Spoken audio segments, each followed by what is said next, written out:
lahat ay talangang makikialam. Hindi kailangan maging agresibo, kailangan lang maging sensitibo sa mga bagay na nararapat at pangangailangang sapat. Kaya huwag na makinig sa mga taliwas, paparating na tayo sa bagong bukas. Yo, mula sa sulok ng bawat kalsada, mga boses na dati di marinig sumisigaw na. Bitbit ang bigat ng sistemang bulag, angat noo, di natakot, di na magtatago, taatras. Dati di bulong lang, ngayon sigaw sa kalawakan, para sa karapatan, sa hustisya at kinabukasan. Hindi ito gera, di laban sa kapwa at kapatid, kundi pagbangon ng diwa sa dilim na namanhid. Madalas husgahan, di alam ang pinagmulan.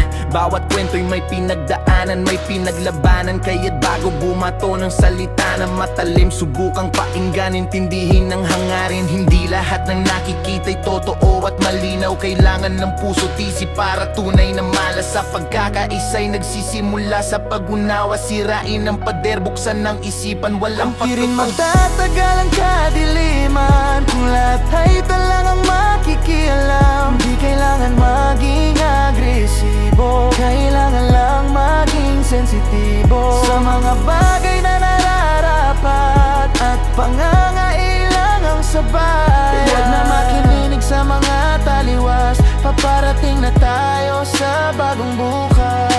Sa mundo ng ingay, balit at kung ano-ano, madalas maligaw sa kasinungalingan. Mabihag tayo pero hawak natin ang ilaw, ang katotohanan ng gabay. Ibaling ang tenga sa puso, wag sa di totoo't balutot na bagay ang mga salita ng puot. Pilit kang ibinababa, ngunit mas malakas ang pag-asa. Yan ang ating sandata, lumayo sa anino, hanapin ang sikat ng araw, pagkat sa kaliwanagan doon tayo tunay nalilinaw. Kaya wag kang mag-atubili, sumama sa agos. Ang bawat hakbang, bawat tinig may kalakasan, may dulot. Hindi man ngayon, bukas o sa susunod na kabanata ang minimiting pagbabago. Unti-unting nakikita doon sa dulo, naghihintay ang bagong araw kung saan bawat isa'y pantay, walang mahirap, walang uhaw. Paparating na ang araw nating pinapangarap. Hawak kamay tayo, yayabong tunay na nararapat. Magtatagal ang kadiliman kung lahat ay talangang makikialam. Hindi kailangan maging agresibo, kailangan lang maging sensitibo sa mga bagay na nararapat